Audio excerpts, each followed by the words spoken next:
Welcome to the Bell Rebellion. I'm Esme, and we're kicking off season 3 with something a little different.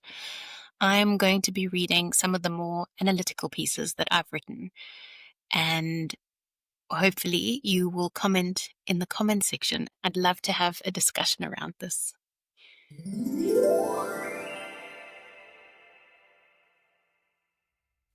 Follow the yellow brick road to dysfunction.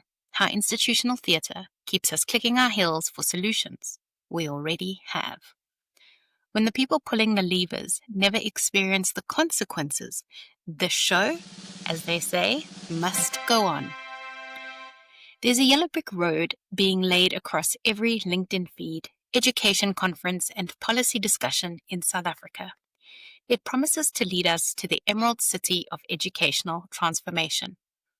The road is paved with artificial intelligence, personalized learning platforms, public to private partnerships, and philanthropic interventions that sparkle with the promise of intervention.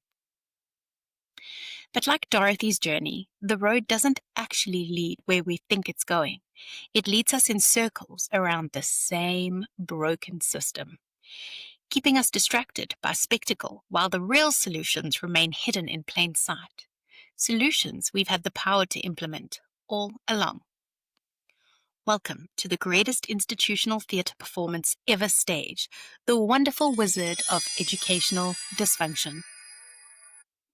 The yellow brick road, following the spectacle. The road begins with the tornado of technological disruption. AI will revolutionize education. The voices boom. Personalized learning will solve everything.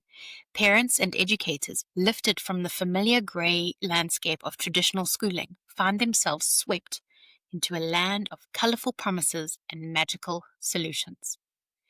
The yellow bricks are laid with AI anxiety and AI evangelism, corporate sponsorship announcements, and educational technological showcases. Each brick seems to lead toward the Emerald City, where all the educational problems will finally be solved through innovation, partnership, and technological advancement. But notice something curious about this road. It never leads through the places where actual educational capacity could be built. It never passes through the simple policy changes that could fix systemic problems overnight.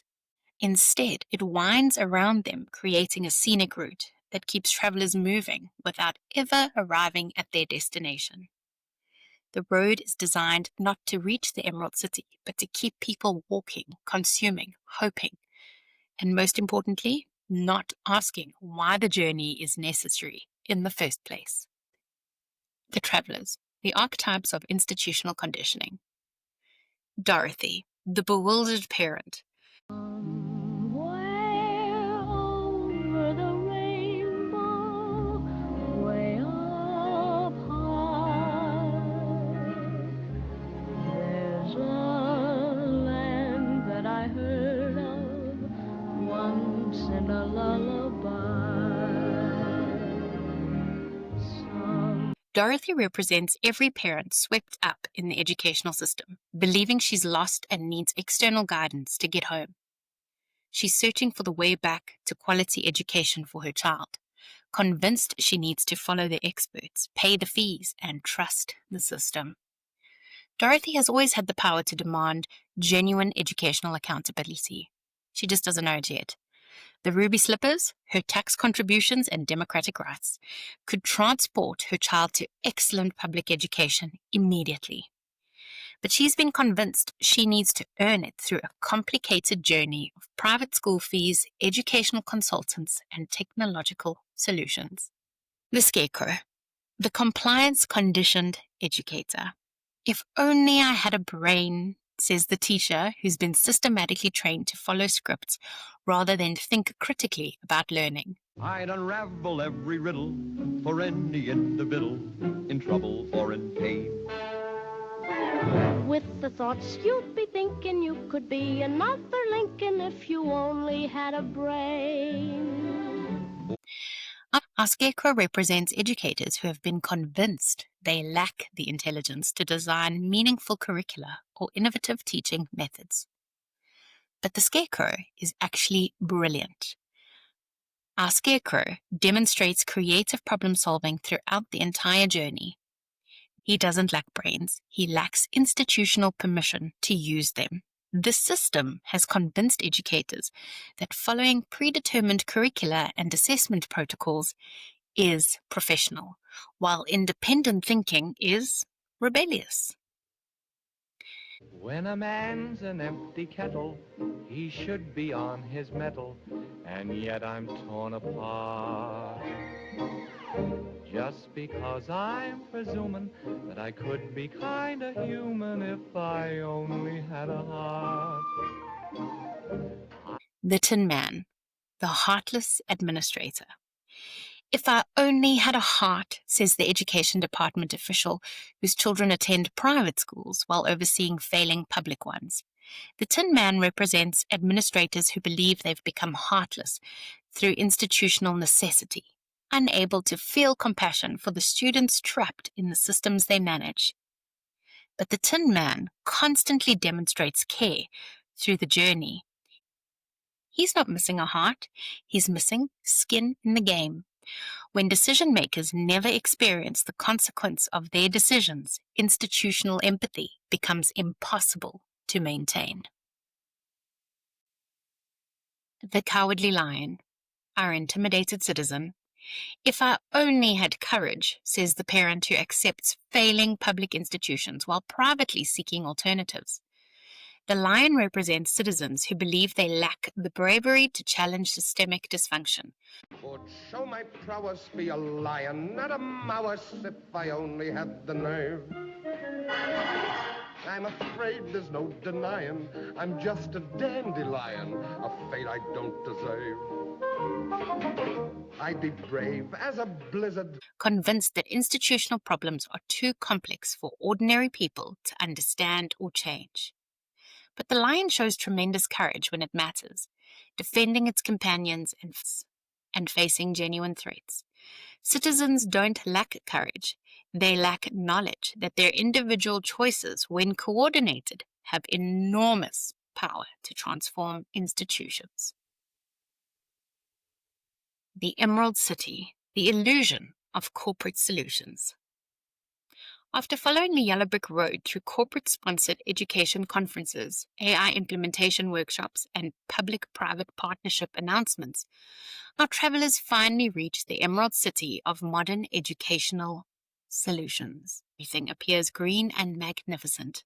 The gleaming corporate headquarters, the polished marketing materials, the impressive statistics about student outcomes, the philanthropic foundations promising to democratize education.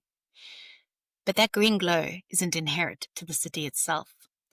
Everyone wears special glasses that make ordinary corporate dependency look like innovative transformation. Parents see smaller class sizes, 2% smaller, as revolutionary improvement. They see identical government curricula delivered in private settings as private education. They see corporate sponsorship as generous partnership rather than market cultivation. The citizens of the Emerald City have learned not to remove their glasses. When you've built your identity around living in a magical place, acknowledging that the magic is manufactured threatens your entire sense of self. The Wizard, corporate capture behind the curtain. Behind the impressive display of educational innovation, philanthropic generosity sits the Wizard. He is not a magical being, but ordinary corporate interests pulling ordinary levers for ordinary profit. The voice booms with authority about educational transformation, AI revolution, and innovative partnerships. The special effects are genuinely impressive. Gleaming school campuses, sophisticated learning platforms, heartwarming stories of students achieving their dreams through corporate-sponsored programs. But behind the curtain, the mechanism is simple. Manufactured institutional scarcity creates market opportunities for private solutions.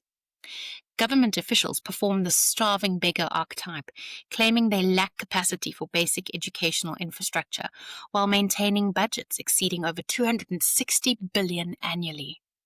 This performance attracts a corporate rescue that creates long-term market advantage while appearing altruistic. The wizard's power isn't magical, it's mechanical. Control the narrative about institutional capacity, and you control which solutions appear viable. Create dependency on corporate platforms during critical developmental years, and you manufacture future consumers who can't imagine alternatives. Do not arouse the wrath of the great and powerful Oz. I said come back tomorrow. If you were really great and powerful, you'd keep your promises. Do you presume to criticize the great Oz? You ungrateful creatures think yourselves lucky that I'm giving you audience tomorrow instead of 20 years from now. Oh, The great Oz has spoken. oh, Pay no attention to that man behind the curtain. The great Oz has spoken. Who are you? The man behind the curtain isn't even particularly clever. He's just ordinary people making ordinary calculations about profit and market share, using sophisticated theater to disguise familiar extraction as innovative transformation. Glinda, the beautiful philanthropy. Glinda, the Witch of the North. You are? Oh, I beg your pardon, but I've never heard of a beautiful witch before. Only bad witches are ugly.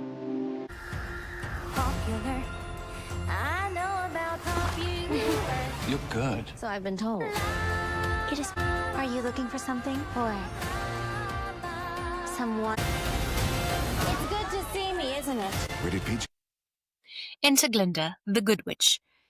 The Good Witch of educational philanthropy. She appears at crucial moments, sparkling with benevolent intention, offering guidance and resources to help Dorothy find her way home. She seems to oppose the wizard's methods while supporting the same goals, getting Dorothy to quality education. But Glinda represents the most sophisticated form of institutional capture. She could send Dorothy home immediately with simple policy changes needed to fix public education. Instead, she guides Dorothy through a journey that ultimately serves Glinda's interests while appearing to help. Modern Glinda takes the form of foundations like the Iani Muton initiative, acquiring entire school chains to democratize education while maintaining the fundamental structure that makes such interventions profitable. Glinda appears more ethical than corporate partnerships because she frames extraction as gift-giving. The brilliance of Glinda's approach is that she never lies. She genuinely believes in her benevolent mission, but her solutions systematically avoid the simple changes that would eliminate the need for her intervention. She maintains the conditions that make her rescue necessary while appearing to solve the problems those conditions create. After Wicked, we understand that Glinda's goodness serves a system she has no intention of changing. She stays beautiful, popular, and powerful by ensuring that genuine transformation never threatens her position. Then there's Alphaba, the Wicked Witch of educational reform, painted green with envy, labeled as dangerous and destructive, portrayed as the enemy of everything good and beautiful about the educational system. Citizens of Oz, she is evil. This wicked witch.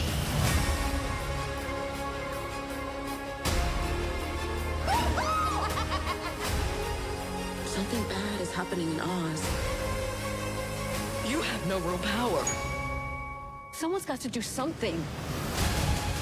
Alphaba represents the educators, researchers, and reformers who actually challenge the fundamental structures that create educational dysfunction. They ask uncomfortable questions. Why do government officials send their children to private schools? Why does corporate sponsorship create cognitive dependency? Why do we accept institutional incapacity from entities with massive budgets. Like the real Alphaba, these reformers are often isolated, misunderstood, and actively opposed by both the wizard, your corporate interests, and Glinda, your philanthropic capture. They're accused of being unrealistic, too radical, or insufficiently grateful for the progress being made through existing channels. But Alphaba is actually trying to liberate people from the system that oppresses them. She recognizes that the real evil isn't individual malice, it's institutional structures that reward dysfunction while punishing innovation. She fights not for personal power, but for the systemic changes that would eliminate the need for wizards and Glindas altogether.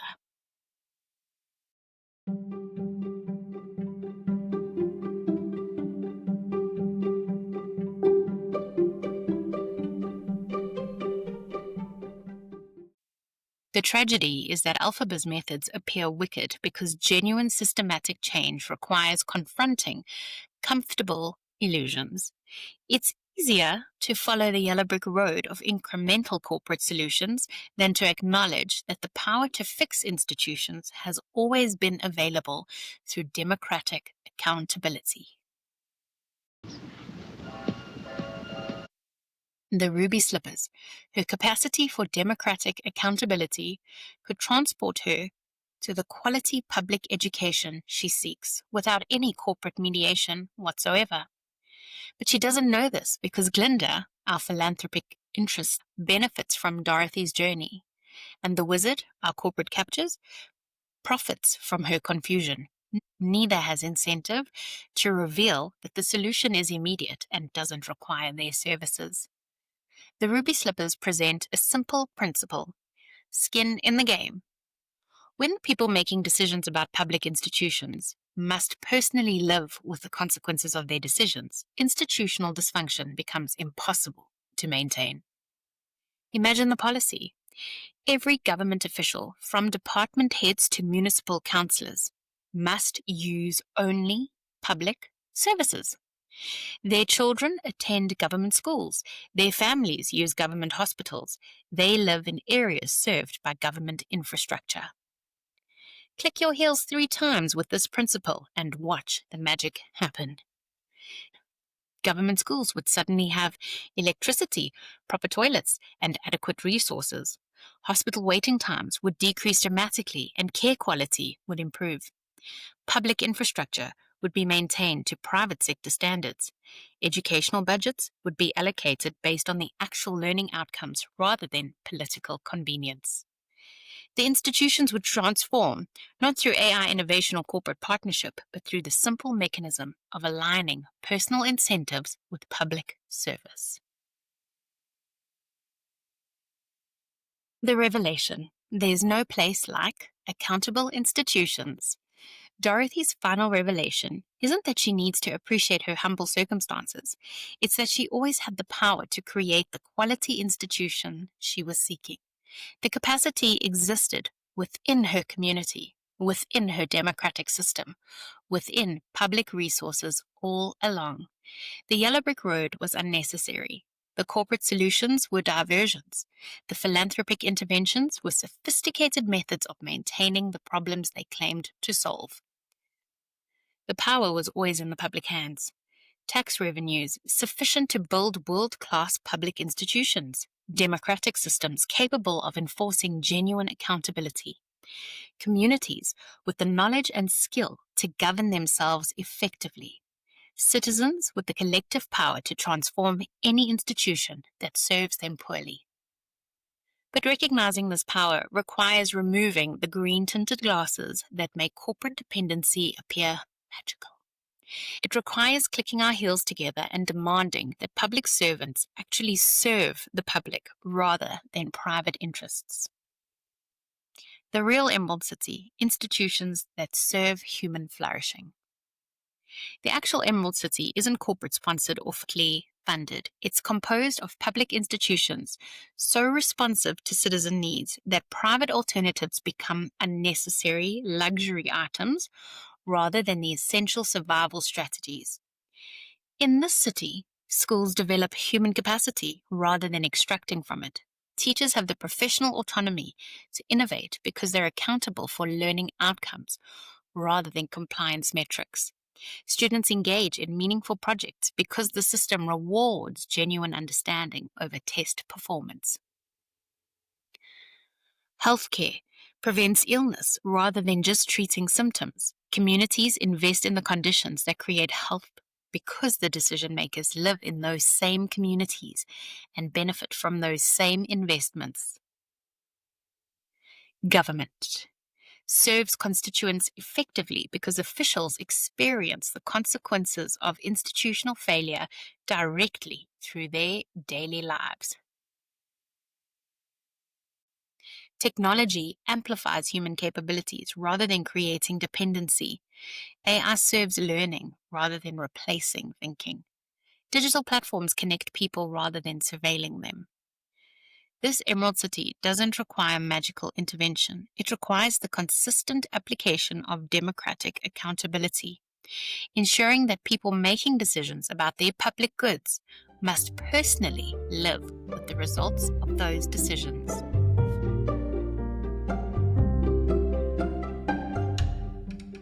Following the Ruby Brick Road. We have a choice. We can continue following the yellow brick road of technological solutions, corporate partnerships, and philanthropic interventions, a road that leads in circles around the same systemic problems, while enriching the guides who profit from our confusion.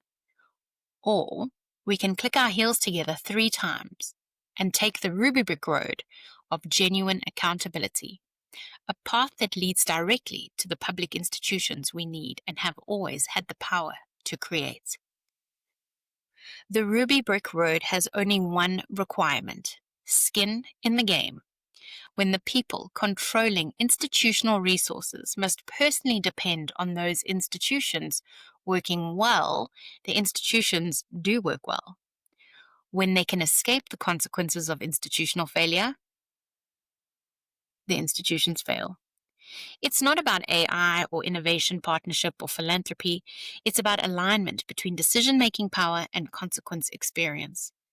The man behind the curtain wants you to keep following the yellow brick road because it's profitable. The beautiful witch wants you to accept her benevolent intervention because it maintains her power.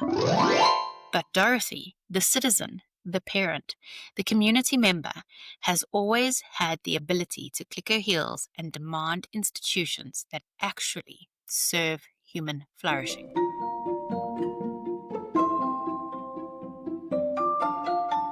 We don't need to journey to the Emerald City of corporate solutions. We need to build genuine public goods in the place we already live. We don't need magical technology to transform education. We need democratic accountability to transform educators' working conditions and children's learning environments. The power was always ours. The ruby slippers were always on our feet. We just needed to stop believing that the yellow brick road was the only way home. So click your heels 3 times and say, there is no place like accountable public institutions. There's no place like accountable public institutions. There's no place like accountable public institutions. And then demand that every public servant, from the Minister of Education to the local school principal, bet their children's future on the institutions they control. Watch how quickly the Emerald City appears right where you are standing. Oh, we're off to see the wizard, the wonderful Wizard of Oz. Here he is, the Wiz of a Wiz, if ever a Wiz there was. If ever a Wiz there was, the Wizard of Oz is one because of the wonderful things he does. We're off to see the wizard, the wonderful Wizard of Oz. Yep.